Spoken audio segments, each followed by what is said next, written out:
inteligencia computacional. Cuando nosotros terminamos la materia de inteligencia computacional, dijimos, ¿qué podemos hacer con todas estas técnicas copadas que aprendimos? Hagamos un jueguito que se juegue solo. Entonces lo que decidimos hacer fue implementar este jueguito que es muy simple, que básicamente es el coche rojo que se tiene que conducir por la pista, y la pista siempre recta, esquivando a los demás autos azules que salen por la tarde. El coche solamente se puede mover para los costados y puede obviamente acelerar y frenar. Dentro de todas las alternativas que teníamos de técnicas de inteligencia computacional, nos pareció que la más adecuada, la que mejor podía funcionar, era la de utilizar un controlador borroso. Ya le vamos a ir mostrando por qué nos pareció la mejor y cómo es eso el controlador borroso. Antes de eso vamos a dejar claro qué fue lo que tuvimos de entrada y de salida.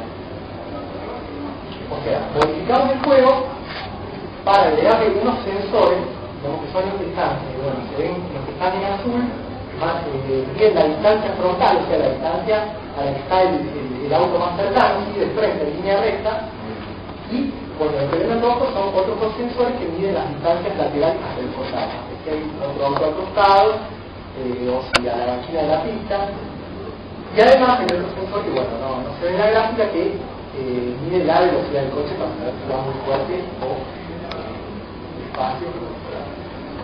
Y la salida que se la vamos a obtener en el controlador para después devolvérselas al juego, y el juego, bueno, en base a esas salidas para el auto, era la presión sobre el acelerador, la presión sobre el freno y el ángulo del volante. Estaba doblado mucho para un lado, centrado.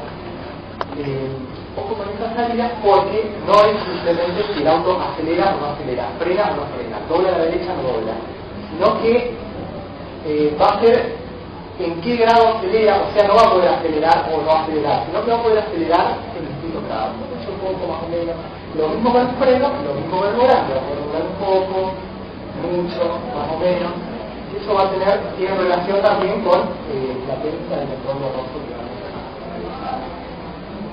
Bueno, entonces ahora viene un tema de cómo relacionamos estas entradas que tenemos con las salidas que queremos obtener. Un controlador borroso se basa en reglas, como la que ven acá abajo. Si la distancia frontal derecha, como estos azules que veían, es muy cerca y la distancia frontal izquierda es lejos, si yo sé un poco más de lugar a la izquierda, entonces que doble volante un poco a la izquierda. Nuestro controlador borroso va a constar de un montón de estas reglas que van a definir todo el comportamiento.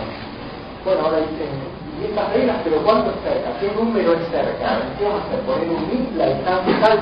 No. Ningún i, porque eso sería lógica binaria, borrosa. Ningún número de por medio. ¿Sí? Nos vamos a manejar con un lenguaje coloquial, ambiguo, como esto que ven acá, como el lenguaje humano. A ver, antes de meternos en esto de la lógica borrosa, vamos a ver un poco, no sé si saben qué es un conjunto borroso, pero que tiene acá es un conjunto binario, lo normal, lo que ustedes conocen que vieron en la secundaria. Por ejemplo, yo defino un conjunto cerca, entonces para una distancia cualquiera, por ejemplo 3 metros, yo puedo decir 3 metros, o es cerca o no es cerca, pertenece al conjunto o no pertenece al conjunto. Ahora, cuando yo trabajo con conjuntos borrosos, la cosa cambia, porque la pertenencia de este conjunto cerca de una distancia X puede ser parcial. O sea, yo puedo decir que esos 3 metros, esa distancia de 3 metros, pertenece a algo del conjunto, o mucho, bastante, o más o menos. ¿Cómo se hace esto? Bueno, un conjunto borroso se define con una función de pertenencia. ¿Cómo sería esto? Por ejemplo, ahí tengo el conjunto borroso cerca, definido por una función de pertenencia lineal. Fíjense, por ejemplo, para las distancias en metros de abajo, para la distancia 0 yo puedo decir que la pertenencia es alta al conjunto, o sea, la distancia de 0 metros pertenece mucho al conjunto cerca. Para una distancia intermedia de 2,5 metros, puedo decir que pertenece más o menos al conjunto cerca, un poco. Para una distancia de 5 metros puedo decir que, bueno, prácticamente no pertenece al conjunto. Para una distancia de 7,5 o 10 metros, directamente puedo decir no pertenece al conjunto. Entonces, lo que nosotros vamos a hacer con esto de los conjuntos borrosos es expresar nuestras variables de entrada y nuestras variables de salida con conjuntos borrosos. ¿Por qué es esto? Bueno, porque nuestro controlador borroso va a hacer 3 cosas importantes. Primero, Justificar las entradas, ¿qué es esto de justificarlas? Borronearlas, o sea, un valor numérico de entrada, una distancia X de X metros, digamos, la va a representar en términos de conjuntos borrosos. Después va a esas reglas, como la que yo les mostré antes, va a realizar mapeos entre los distintos conjuntos borrosos, y después con los conjuntos borrosos de salida que yo obtenga de ese mapeo, voy a volver a desjustificar para elegir obtener el valor real que le voy a pasar al simulador. Fíjense, por ejemplo, para las entradas que dijimos, bueno, las entradas tanto frontales como laterales, definimos tres conjuntos borrosos. Bueno, acá viene algo raro, que es valor de distancia entre 0 y 1. ¿Por qué es esto? Porque no sabíamos en qué medir la distancia, que era un píxel por metro. Bueno, entonces dijimos que el sensor devuelva un valor entre 0 cuando la distancia es bien cerca a la mínima distancia y 1 cuando la distancia es básica. Entonces cada sensor se encarga de devolver un valor entre 0 y 1.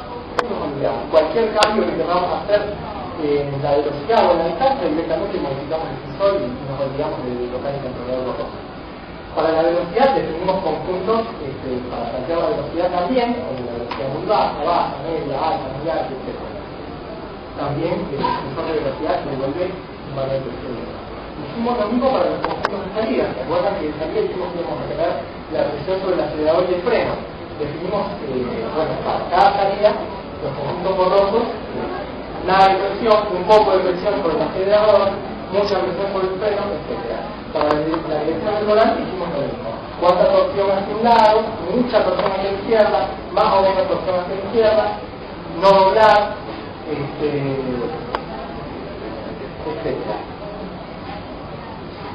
Bueno, como les dije antes, estas son las tres cosas que vamos a tener que hacer: justificar las entradas, aplicar las reglas borrosas, o sea, mapear entre los conjuntos borrosos de entrada y salida, y la justificación para obtener la salida.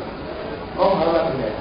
Para justificar las entradas, por ejemplo, para un valor de distancia de 0,1, acuérdense que los sensores devolvían distancia de números entre 0 y 1, ese 0,1 tiene distintas pertenencias a los conjuntos borrosos de entrada que nosotros usamos. Por ejemplo, este valor de 0,1 me activa o pertenece al conjunto cerca, como ven bastante, aquí yo lo marqué llenándolo, y también pertenece un poquito a la distancia media, o sea, un valor numérico no necesariamente tiene que pertenecer a un conjunto borroso, sino que un valor numérico me activa varios conjuntos borrosos con distintos valores de pertenencia. Abajo ven que, bueno, para el conjunto de distancia lejos, no, la distancia el valor numérico de 0,1 no pertenece directamente.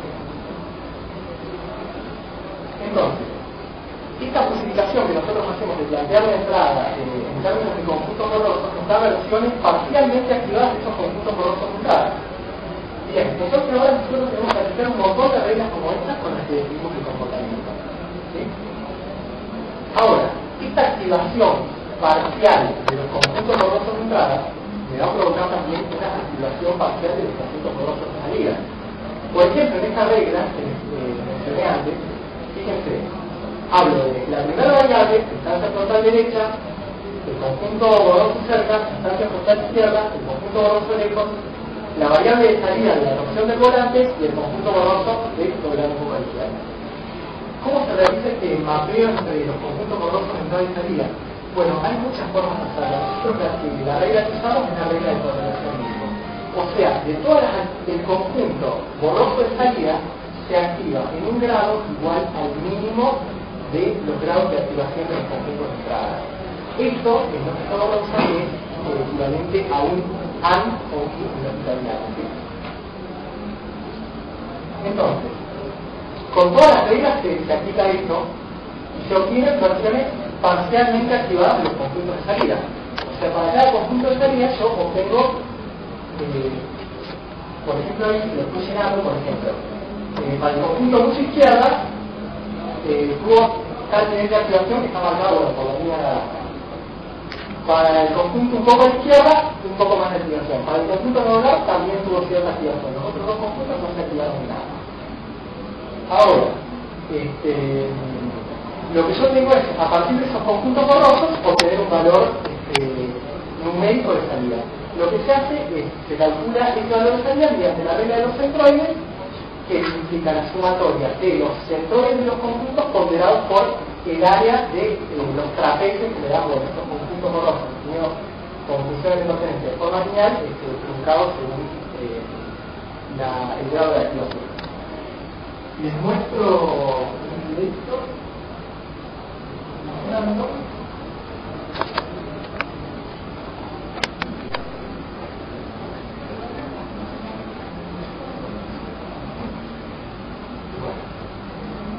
Ahí ven cómo funcionan bien los sensores, ven cómo el auto va aplicando las reglas borrosas y activando el resto de los competidores. Los sensores son bastante rudimentarios, no mide distancias en diagonal, pero bueno, esto queríamos hacer algo simple. Bueno, la pista también tiene la regla que dice: si se pide la pista, trata de volver. Uno va frenando cuando la ve media fea. El principal problema de esto, bueno, la rudimentariedad de los sensores, que simplemente tienen vertical hacia adelante y horizontal hacia los costados. Habría que tratar de, buscar la forma de hacer sensores más complejos para también, poder plantear reglas más complejas, digamos, tener más información de entrada y, lograr así, expandir el programa, probar, agregar otros obstáculos, cambios en la pista, ensanchamiento, alguna que otra curva, etc. Eso nuevo. ¿Qué más? Como les dije, yo creo que la principal limitación son los sensores demasiado simples. Hicimos algunas pruebas comparando la performance con la de jugadores humanos, midiendo tiempo fuera de pista, cantidad de shock, etc. Es relativamente comparable. La performance de ambos, la performance del controlador es comparable a la habilidad de un ser humano, una habilidad principiante media, digamos. De todas formas, la técnica, como se dan cuenta, es muy sencilla, muy transparente, fácil de implementar, es prácticamente una pavada. Sin embargo, con muchas reglas se pueden lograr comportamientos bastante complejos. ¿Qué ventajas tienen los controladores borrosos para utilizar en los videojuegos? Bueno, primero se habrán dado cuenta que el comportamiento es suave, o sea, no empieza a doblar mucho de golpe o acelerar y frenar de golpe por la lógica borrosa.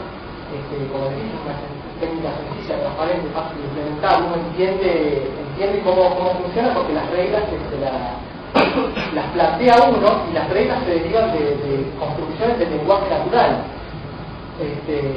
Tiene muy pocos cálculos, así que es computacionalmente muy eficiente. Posibles mejoras, como dije, sensores más complejos para probar cálculos más complejos. Otra cosa que se puede hacer es usar sistemas auxiliares como redes neuronales para ajustar tanto el conjunto de reglas como los conjuntos borrosos. Si bien cuando uno plantea las reglas nunca usa números, porque uno plantea cantidades ambiguas, borrosas, como cerca, lejos, uno se maneja con esas cantidades, acuérdense que implícitamente cuando definimos los conjuntos borrosos usamos números, así que se pueden ajustar los conjuntos. Y otra cosa que sería interesante hacer es hacer una interfaz general del controlador adaptable a cualquier tipo de videojuego, cosa que el desarrollador que quiera aplicar este tipo de controladores, se baje una clase y simplemente sin agregar demasiado. El código lo tienen disponible en este repositorio de disco. Está en medio todavía tenemos que comentar un poco más, pero también se la base del trabajo. Sería todo. ¿Preguntas?